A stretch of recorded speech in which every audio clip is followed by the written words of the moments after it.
All right, everyone. I'm sure we could probably talk on forever about this very important subject of culture and media. And I hope that maybe over dinner time or as we walk to the station, you can continue conversations because it is a all-pervasive, all omnipresent, omnipotent, omniscient type of tool that has now infected our world. So it's worthwhile thinking through that. Don't catch Pokemon. Go on the way, all right? We have a dinner that we got to go to. I don't know if there's actually a station there, right? Anyway, there's been a lot of, there's been 7 subjects. All right, 7 subjects. There's a lot of stuff to pull together.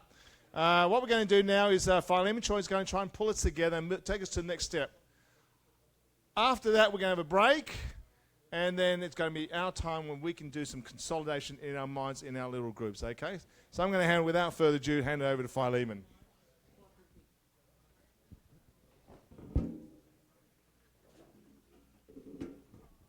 Well, sorry for the information overload. I'm going to bombard you with a lot of information again. No, but information is important. As a Christian doing mission, you have to be informed. But from that, you decipher it and become. Information is different from knowledge, and knowledge is different from wisdom. But you have to start from information, or else. Okay, turn it on. Yeah. So I will be bombarding you, and. I tell you why. I was one of the initiators of having this action research and model development. Because we don't care too much about research. We do a lot of things, but we don't really seriously measure what we are doing. We just claim it by numbers. Very difficult. And also our model development is a very complicated process. It's not just copying what's on the market. You have to think through it. And also I share with you why we picked these 7 issues. It's not random. It's not random. We pick it with the site, disciple making and mission and glory of God. In the 21st century, if Martin Luther is alive today, he will call for a reformation. Right? Amen. Right? Do we need to be reformed? Of course. Right? We cannot stay in the past. With all respect to his theology, even Karl Barth, when he comes alive, he will rewrite his dogmatics. It's contextual. And it's very important. Context, you cannot use the Bible to study context, right? You have to rely on a lot of scholarly works and different people and bank on their wisdom.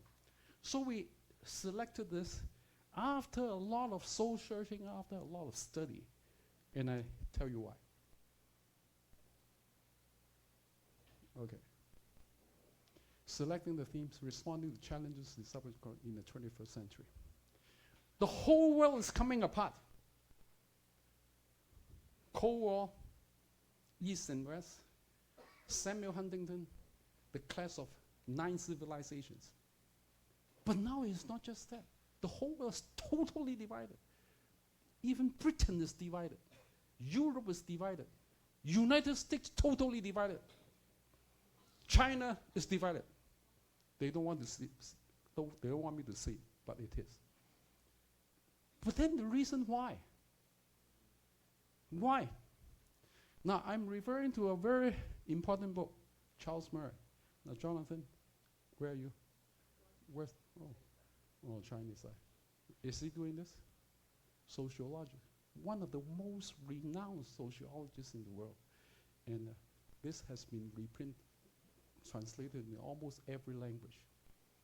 He's scanned United States of America past 50 years with data and ask the question, why is America so divided, United States?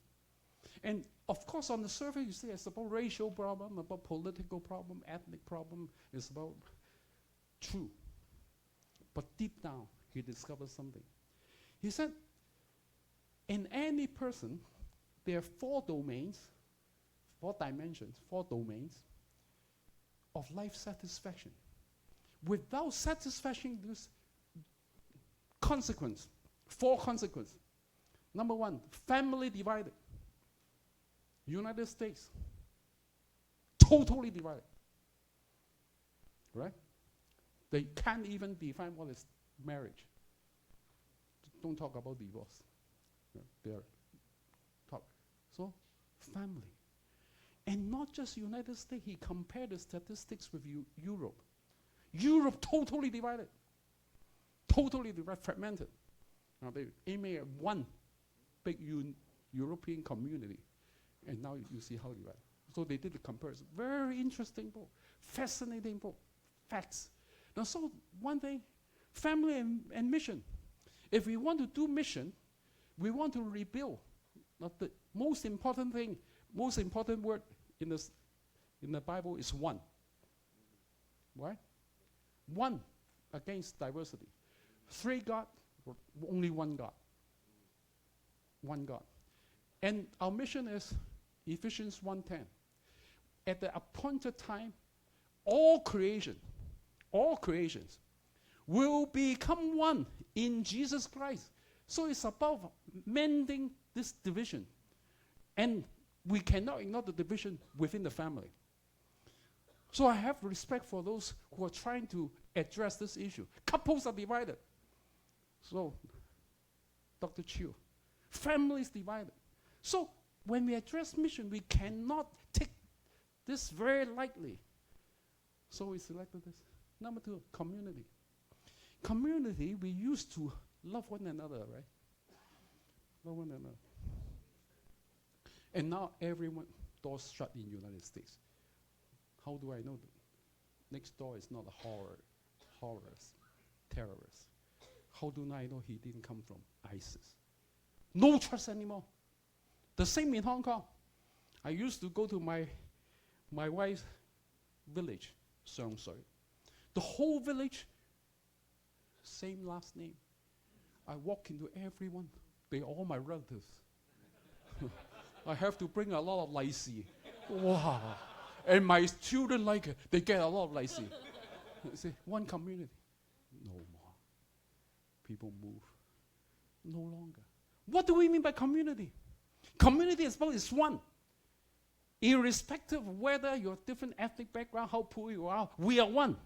The church presence in a certain community, are we supposed to be a witness to pull them together as one? Right? So community service is about being one. But you start from serving them. You don't just go there and evangelize them.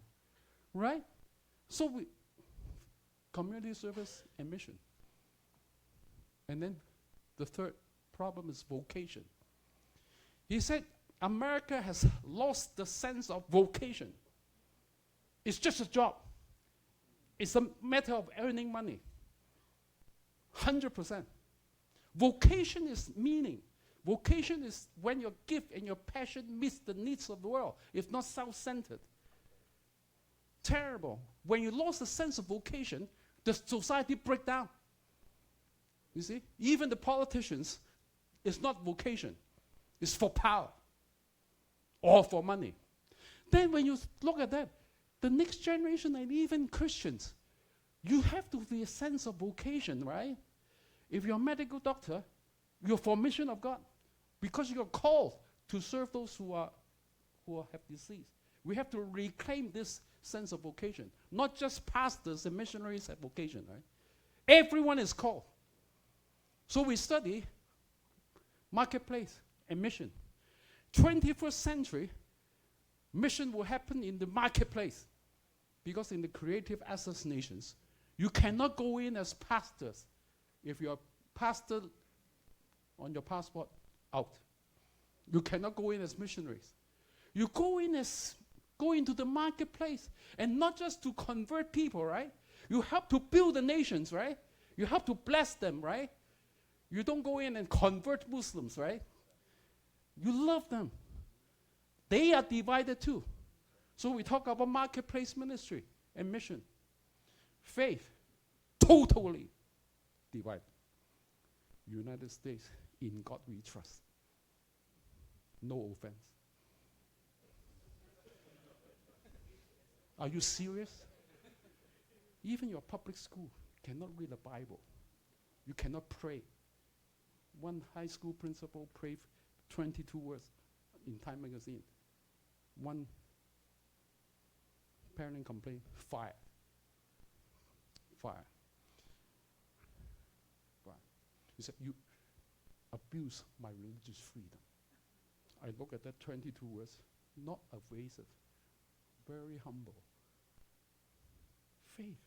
Church-based discipleship making and cross-cultural mission. Very important. We have to rebuild our faith. And faith, how do we disciple our people? And give them a sense of vocation, a sense. No, so church is still very central. But if church still live in the 19th century, we lost this generation. We're still living in the past century. So we praise this. Okay, next one. Education and mission.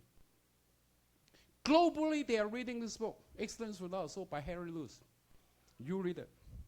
Harvard, 32 years, professor, dean of Harvard College. He came to Hong Kong.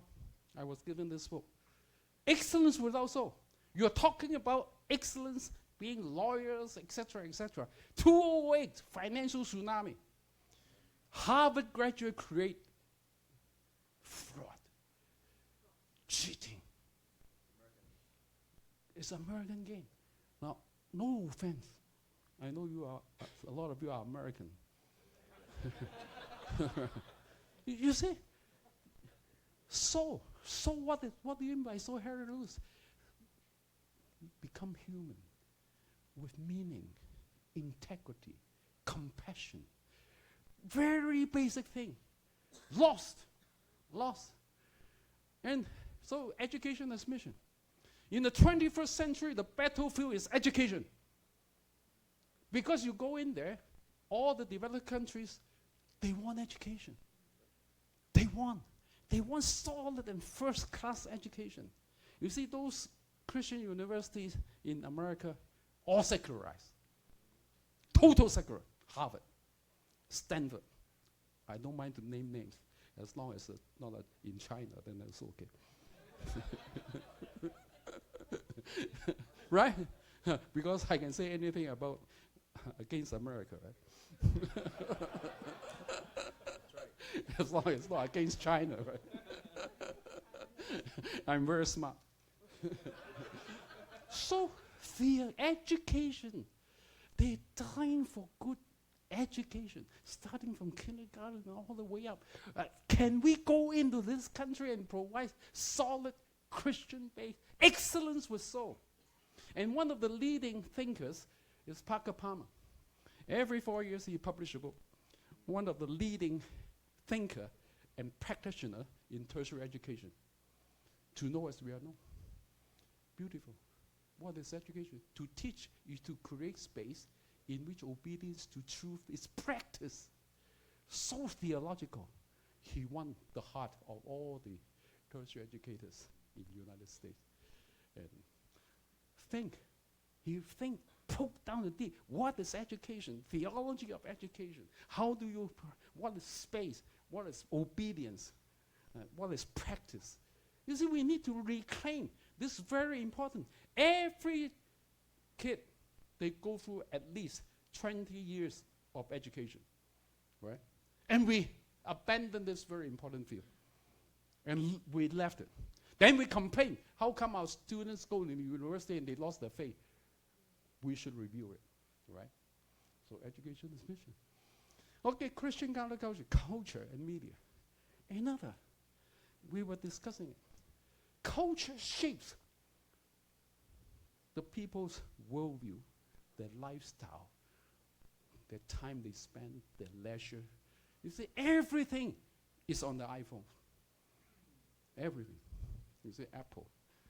Great respect, Steve Jobs. You see, there's nothing evil in it per se. But you have to study what it is, the impact of culture. Of course, John Stott, counterculture, Niebuhr, Christ and culture, Andy Crouch, Charles Kraft. You have to study the theology of culture, right? And then you understand. And then we have abandoned this whole battle of cultural bending, right? From Genesis 1. We are supposed to govern this earth, right? To rule this earth. Rule this earth. It's about culture, right? The way you live, the way you... And then we have abandoned it. Abandoned it. So culture and media as mission. Okay.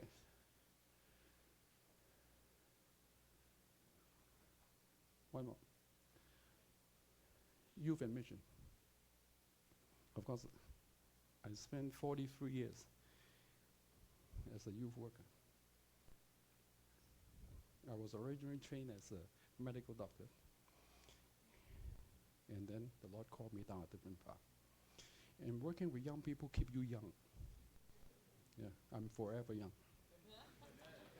Because you have to study every day. They change so often. See, this generation, they call it, John Shaw, fatherless generation. They have no model at home. Father, a symbol of model. Family becomes so functional. So most people are fatherless. Either they don't know who their father is, and even their father is absent. Absent. Now, so it's about the generation in trouble. Howard Gardner, one of the leading champions in education reform, multiple intelligence, 9 multiple intelligence. He repented. In his 2 new books, he studied. It's not just about excellence. Where is truth? What is beauty? What is goodness? He's not coming from a Christian background.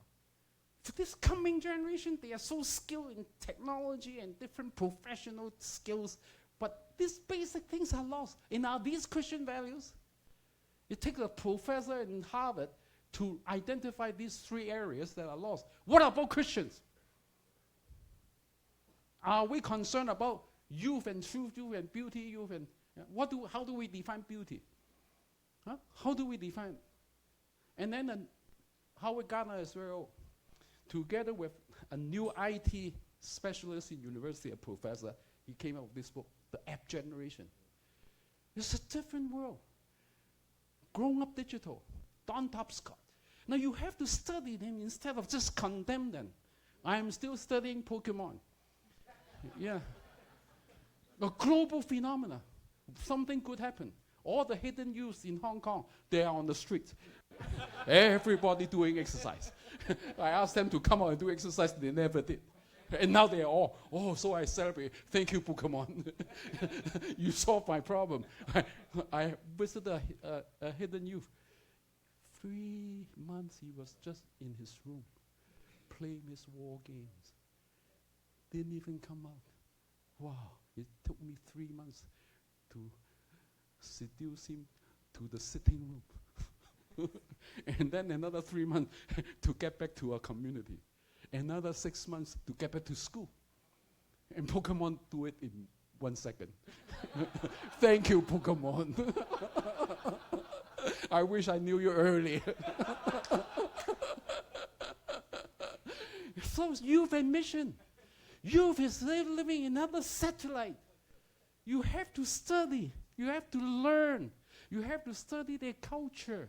You have to study what influenced them. And you have to tackle it. And so radical discipleship, the cause of discipleship, mission of God. In all these people, one thing, John Stott is incarnational. He studied the contemporary world. And of course, I like Dietrich Bonhoeffer. Have you read the book, Bonhoeffer? Pastor, prophet, martyr, spy. Eric Metaxas. Beautiful book. He's right into the midst of things. He's incarnational. Best theology are not produced in the library. It's produced in the real world. One of the greatest theologians of all time is Paul. How did he do his theology in the prison, but also live among people. So we have to rethink youth and mission. It's a total new challenge, and we have to relearn it. Okay, the framework. Now I wish we learn from this 20 papers. I studied them very carefully. I have to thank them. They put in work, and also everyone is assisted by researchers. We need researchers. You see, theological college do not train us to do this kind of sociological, political, social research. And we need that. To study the context, you need multiple discipline. You cannot have single discipline and win the world. You see, Paul is multiple discipline. All right? Moses. Look at these people. Daniel. The important figures in Bible. Now, so model development, you need a clear mission statement, good conceptual framework, strong biblical foundation, and you have to be specific target group. I just pick one example. Actually, I want to comment on those 20. I don't have time. I don't have time. I just pick one. Now, this is Dr. Peter Chu. Very clear mission statement. Intentional discipleship-driven marriage ministry. Very good conceptual framework. Now, he's trained the trainers, disciples, all lay people. But he trained them for years. And then he spent years to develop this marriage enrichment camp. What are the key elements in marital intimacy? Why are they separate? And it's not talking, it's experiential. I have been to his marriage enrichment camp. Wow, very powerful. And the biblical foundation, theology of marriage and mission of God. You need to study the theology of family. Go back to the Bible. Then you are not just doing something very pragmatically. So I forgot who said it. The temptation of pragmatism. And so the target group is very clear. So for model development, you have to rethink a clear mission statement, have a good conceptual framework, biblical foundation, and target group. You cannot start from nothing or copy another, because every context is different. You have to study. Now, next. Action research. With a conceptual framework, you have to test that framework very vibrantly and vigorously re-examine yourself. Now, say for example, now I have this model called CAT Solo. Components, A for activities, target, outcome, solo is short-term outcome and long-term outcome. Okay, I use the example of the International School of Quality Music. Excellent. I visited that. He spent years studying Hong Kong education system, and he found the loopholes. But he wanted to go in and start a secondary school. So he has to play the game. But he discovered the holes in the game. So as Christian, he think through the theology of education. And so the components, education, music, and general education. You know, his graduates, excellent in Hong Kong exam. But they entered the best music schools around the world. Excellent. Excellent. For us to do anything, it has to be excellent. You cannot do a lousy job and claim it. And I have deep respect. Within short 15 years, he became one of the best known secondary schools and then the primary school. But at the same time, it's a specialized education because he screened the young people with musical talents. You see, 9 intelligence, those with musical intelligence and proven, because he wanted to create a new band of Christian musicians. Were you touched by the pianist who plays Sandra? I almost wept. You see, he played and captured the soul of that very simple piece, Fantasia. Let more Christians go in there and play it with a soul. Play it with a soul. And that's what he wants. And he's creating a lot of top-notch Christian musicians. And of course, spiritual formation, discipleship, missional trips. And very clear short-term outcome. Excellence with soul. No compromise. God requires of us in whatever you do, excellence by his glory. And of course, long-term missional disciples and renewal of culture through music. There are many ways to contribute to arts, music, but for us Christians, those are not important. God forgive us. God forgive us. And so, I think I'm in good time.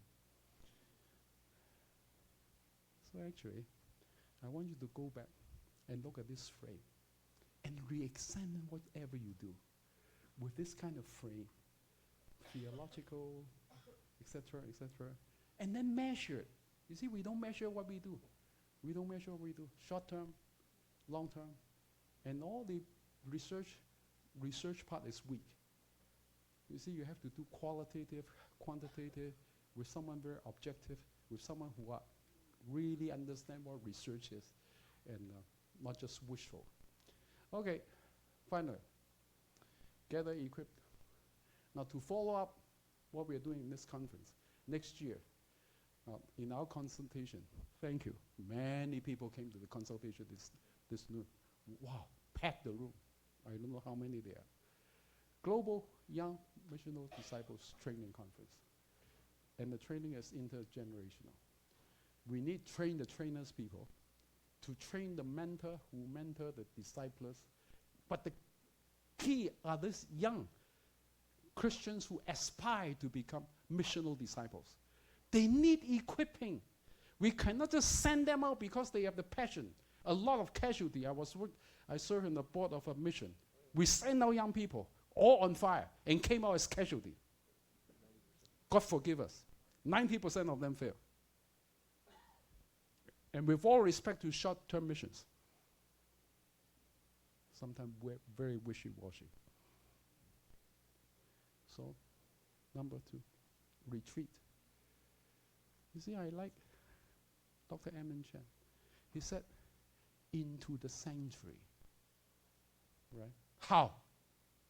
Where is the sanctuary? Here. Sanctuary is not out there. Right? Jesus Christ, he's the temple. And now we are the temple of God. Evangelical have a lot of things here. But from here to here, totally foreign. Because we are overwhelmed by activities. We do not know how to be silent, how to form a spiritual life. God forgive us. And then, of course, missional trips into the creative assassination. The best way of discipling people is not in the classroom, not in the church.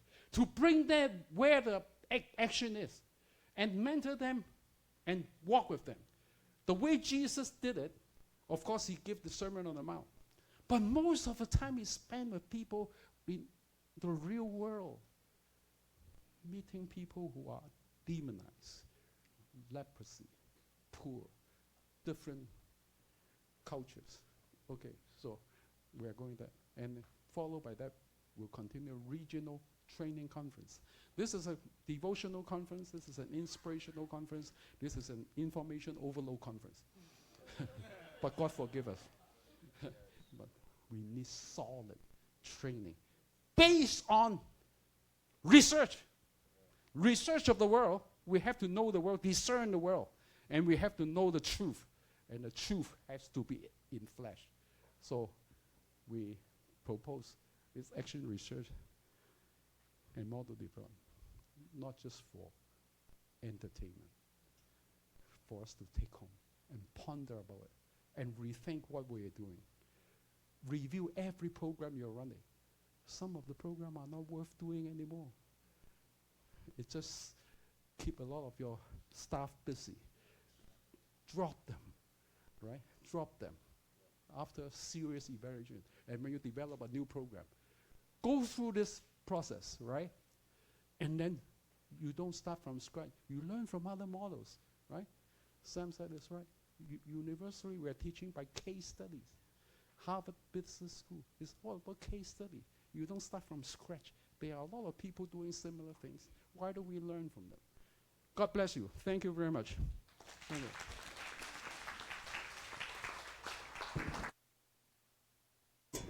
Thank you, Philemon, for that sum up. And I think it's good to have someone to actually bring the whole thing together for us. Now, I'm thinking about, I just want to get your opinion on this point now. We've got a break now, but I'm thinking that maybe what we could do is do our regional session and the break so that we can actually finish even earlier while we go to, and then you can take your time to go to dinner. What do you think about that? Sounds good? Okay. So we can finish about 5:30. I think, what's the time now? Finish about 5:30? Yeah, it's 4:30 now. We finish about 5:30. And then you just chill out and just go to, how about that? Is that okay, Chairman? Okay, now what we need is one person go and get the supper. Bring, the afternoon tea. We call it afternoon tea. All right, get the afternoon tea and then come back and I'll give you a rundown how we're going to run the next 5 minutes, okay?